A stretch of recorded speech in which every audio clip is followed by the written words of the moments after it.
Voter কার্ডে সংশোধন বা নতুন আবেদন অ্যাপ্রুভ হয়েও কেন ডাউনলোড হচ্ছে না? কিভাবে তোমরা এই সমস্যার সমাধান করবেন? আজ আমি এই ভিডিওর মাধ্যমে দেখাবো। তো নমস্কার বন্ধুরা, কাশি টেক ফরওয়ার্ড চ্যানেলে আপনাদের সবাইকে স্বাগত। আপনারা অনেকেই আমাকে কমেন্ট করে একটি সমস্যার কথা বারবার জানাচ্ছেন যে, দাদা আমার ভোটার কার্ড তো অ্যাপ্রুভ হয়ে গেছে।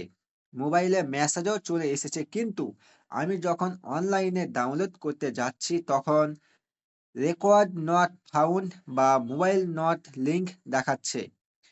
এমনকি অনেকের স্ট্যাটাস ১ মাস আগে অ্যাপ্রুভ হওয়া সত্ত্বেও কোনোভাবেই ডিজিটাল কার্ড বা এপিক নম্বর ডাউনলোড হচ্ছে না।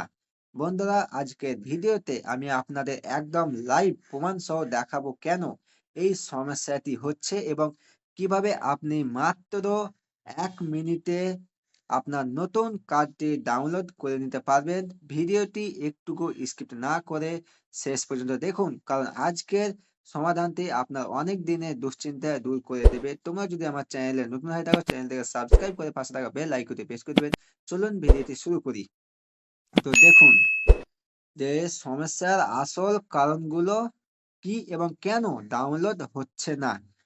তো দেখুন, নাম অ্যাপ্রুভ হওয়ার পরেও কার্ড ডাউনলোড না হওয়ার পিছনে মূলত ৩টি প্রধান কারণ কাজ করে। তো দেখুন, প্রথমত কারণ হচ্ছে আপনারা যখন অনলাইনে চেক করেন এবং স্ট্যাটাস অ্যাপ্রুভ দেখেন, তার মানে এই নয় যে সাথে সাথেই আপনার কার্ডটি ডাটাবেসে আপডেট হয়ে গেছে। নির্বাচন কমিশনের সার্ভারে আপনার নতুন তথ্য বা ফটো আপডেট হতে অন্তত ৭ থেকে ১৫ দিন সময় লাগে। তাই অ্যাপ্রুভ হওয়ার সাথে সাথেই ডাউনলোড না হলে ঘাবড়াবেন না। এবার দেখুন দ্বিতীয় কারণটি কি? দ্বিতীয় কারণটি হচ্ছে ডাটা মাইগ্রেশন। ডাটা মাইগ্রেশন হচ্ছে ২০২৬ সালের জন্য নতুন পোর্টাল আপডেট হওয়ার ফলে অনেক পুরনো কার্ডের তথ্য এখনো নতুন সার্ভারে আসেনি। যার ফলে কার্ড নম্বর বা এপিক নম্বর দিলেও রেকর্ড নট ফাউন্ড দেখায়। তো এবার দেখুন তৃতীয় এবং সবথেকে বড় কারণ হলো মোবাইল নম্বর লিঙ্ক। যদি আপনার ফর্মে দেওয়া মোবাইল নম্বরটি আগে থেকেই অন্য কোনো ফ্যামিলি মেম্বারের কার্ডে লিঙ্ক থাকে, তবে বর্তমান নিয়মে আপনি ইউনিক মোবাইল নম্বর ছাড়া কার্ড ডাউনলোড করতে পারবেন না। এবার দেখুন যে লং হওয়ার বিশেষ টিপস বা রেফারেন্স নম্বর ব্যবহার কিভাবে করবেন। তো দেখুন, এবার আমি আপনাদের এমন একটা সিক্রেট ট্রিক বলবো যা দিয়ে 100% কাজ হবে। বেশিরভাগ মানুষ শুধুমাত্র এপিক নম্বর দিয়ে ডাউনলোড করার চেষ্টা করেন, কিন্তু যদি আপনার কার্ড নতুন হয় বা সংশোধন করা হয়, তবে কার্ড নম্বর দিয়ে ডাউনলোড না হলে আপনারা আপনাদের রেফারেন্স নাম্বার, যেটি ফর্ম জমা দেওয়ার সময় পেয়েছিলেন, সেটি ব্যবহার করুন। অনেক সময় দেখা যায় কার্ড নম্বর জেনারেট হলেও সেটি পোর্টালে অ্যাক্টিভ হতে সময় নেয়, কিন্তু রেফারেন্স নম্বর দিয়ে টাই করলে কার্ডটি সাথে সাথেই ডাউনলোড হয়ে যায়। আমি আপনাদের রিকোয়েস্ট করব, একবার রেফারেন্স নম্বর এবং আপনার স্টেট সিলেক্ট করে সার্চ করে দেখুন, আপনার কার্ডটি স্ক্রিনে চলে আসবে।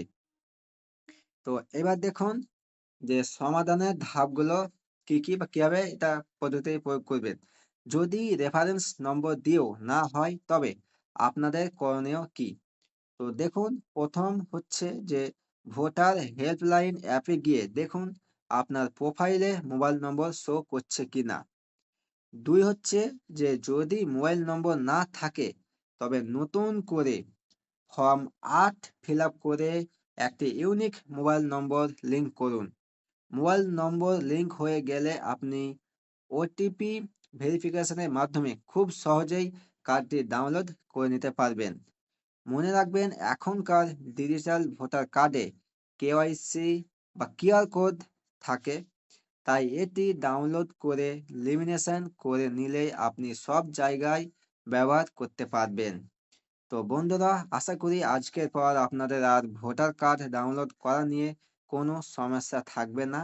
যদি এরপরও কোনো এরর আসে, তবে নিচে কমেন্ট বক্সে আপনার সমস্যার কথা লিখুন। আমি নিজে আপনাদের উত্তর দেব। ভিডিওটি ভালো লাগলে একটি লাইক দিন এবং আপনার বন্ধুদের সাথে শেয়ার করুন যারা এই সমস্যায় ভুগছে। আর আপনি যদি আমাদের চ্যানেলে নতুন হয়ে থাকেন তবে অবশ্যই সাবস্ক্রাইব করে পাশে বেল আইকনটি প্রেস করে দিন, যাতে পরবর্তী কোনো আপডেট আপনার মিস না হয়। পড়াশোনার ফাঁকে ফাঁকে আপনাদের জন্য এই ধরনের দরকারি তথ্য আমি নিয়ে আসতেই থাকবো। দেখা হচ্ছে পরবর্তী ভিডিওতে। ততক্ষণ আপনারা সুস্থ থাকুন, ভালো থাকুন। ধন্যবাদ।